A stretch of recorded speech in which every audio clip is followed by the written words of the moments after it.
Hi hello ಎಲ್ರಿಗೂ ನಮಸ್ಕಾರ. ಇವತ್ತಿನ ವಿಡಿಯೋದಲ್ಲಿ ಸಿಂಪಲ್ ಆಗಿ ಬಹಳ ಬೇಗನೆ ರೆಡಿ ಮಾಡ್ಕೊಳ್ಬಹುದಾದಂತ ಬೇಯಿಸಿರುವಂತ ಮೊಟ್ಟೆ ಫ್ರೈ ರೆಸಿಪಿನ ಶೇರ್ ಮಾಡ್ತಾ ಇದ್ದೀನಿ. ಚಪಾತಿ ಜೊತೆ ತಿನ್ನೋದಕ್ಕೆ, ರೈಸ್ ಜೊತೆ ಸೈಡ್ ಡಿಶ್ ಆಗಿ ತಿನ್ನೋದಕ್ಕೆ ತುಂಬಾನೇ ಚೆನ್ನಾಗಿರುತ್ತೆ ಇದು. ಬನ್ನಿ ಹಾಗಿದ್ರೆ ಯಾವ ರೀತಿ ಮಾಡೋದಂತ ನೋಡೋಣ. ಮೊದಲಿಗೆ ಒಂದು ಬಾಣಲಿನ ಕಾಯಿಸ್ಬಿಟ್ಟು ಅದಕ್ಕೆ 2 ರಿಂದ 3 ಟೇಬಲ್ ಸ್ಪೂನ್ ಆಗುವಷ್ಟು ಎಣ್ಣೆ ಹಾಕೊಳ್ಬೇಕು.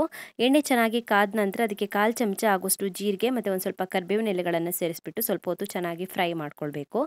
ನಂತರ ಇದಕ್ಕೆ 2 ರಿಂದ 3 ಹಸಿಮೆಣಸಿನಕಾಯಿ, 7 ರಿಂದ 8 ಎಸ್ಲಾಗುವಷ್ಟು ಬೆಳ್ಳುಳ್ಳಿನ ಜಜ್ಜಿ ಹಾಕೊಳ್ಬೇಕು. ಹಾಗೆಯೇ ಒಂದು ದೊಡ್ಡ ಸೈಜ್ನ ಈರುಳ್ಳಿನ ಚಿಕ್ಕದಾಗಿ ಹೆಚ್ಚಿಬಿಟ್ಟು ಹಾಕೊಳ್ಬೇಕು. ಸ್ವಲ್ಪ ಹೊತ್ತು ಚೆನ್ನಾಗಿ ಫ್ರೈ ಮಾಡ್ಕೊಳ್ಳಿ. ಈರುಳ್ಳಿ ಬಾಡೋವರೆಗೂ ಫ್ರೈ ಮಾಡ್ಕೊಳ್ಳಿ. ಈರುಳ್ಳಿನ ಸ್ವಲ್ಪ ಹೊತ್ತು ಫ್ರೈ ಮಾಡ್ಕೊಂಡ ನಂತರ ಇದಕ್ಕೆ ಇವಾಗ 1/4 ಚಮಚ ಆಗುವಷ್ಟು ಶುಂಠಿ ಬೆಳ್ಳುಳ್ಳಿ ಪೇಸ್ಟನ್ನು ಸೇರಿಸ್ಕೊಳ್ಬೇಕು. ಮತ್ತೆ ಚೆನ್ನಾಗಿ ಫ್ರೈ ಮಾಡ್ಕೊಳ್ಳಿ. ಇವಾಗ ಇದಕ್ಕೆ ಮಸಾಲೆ ಐಟಮ್ಸನ್ನು ಸೇರಿಸ್ಕೊಳ್ಳೋಣ. ಮೊದಲಿಗೆ 1/4 ಚಮಚ ಆಗುವಷ್ಟು ಅರಿಶಿನ ಪುಡಿನ ಹಾಕೊಳ್ಳಿ. ಹಾಗೆಯೇ 1/4 ಚಮಚ ಆಗುವಷ್ಟು ಧನಿಯಾ ಪುಡಿನ ಹಾಕೊಳ್ಬೇಕು.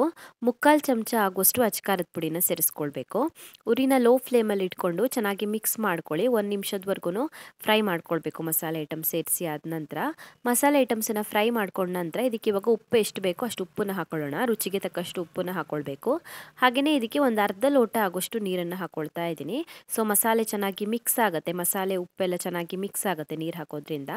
ನೀರು ಇಂಗೋವರೆಗೂ ಬೇಯಿಸ್ಕೊಳ್ಬೇಕು. ಇದನ್ನು ನೀರು ಇಂಗೋವರೆಗೂ ಕುಕ್ ಮಾಡ್ಕೊಳ್ಬೇಕು.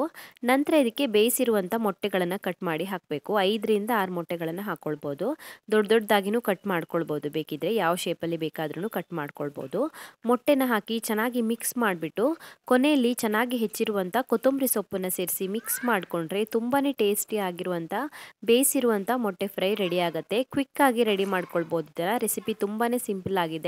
ರುಚಿ ತುಂಬಾ ಚೆನ್ನಾಗಿ ಬರುತ್ತೆ. ನೀವು ಕೂಡ ಟ್ರೈ ಮಾಡಿ. ಅನ್ನಕ್ಕೆ, ಚಪಾತಿಗೆ, ದೋಸೆಗೆ ಎಲ್ಲದಕ್ಕೂ ಕೂಡ ಚೆನ್ನಾಗಿರುತ್ತೆ. ಸೊ ನಿಮಗೆ ಈ ರೆಸಿಪಿ ಇಷ್ಟ ಆಗಿದ್ರೆ ವಿಡಿಯೋಗೊಂದು ಲೈಕ್ ಕೊಡಿ. ಹಾಗೆಯೇ ಕಮೆಂಟಲ್ಲಿ ತಿಳಿಸಿ ಹೇಗಿದೆ ಅಂತ. ಇನ್ನೂ ಹೆಚ್ಚಿನ ವಿಡಿಯೋಗಳಿಗೆ ನನ್ನ ಯೂಟ್ಯೂಬ್ ಚಾನಲನ್ನು ಸಬ್ಸ್ಕ್ರೈಬ್ ಮಾಡ್ಕೊಳ್ಳಿ. ಹಾಗೆಯೇ ನನ್ನನ್ನು ಫಾಲೋ ಮಾಡೋದನ್ನು ಮರಿ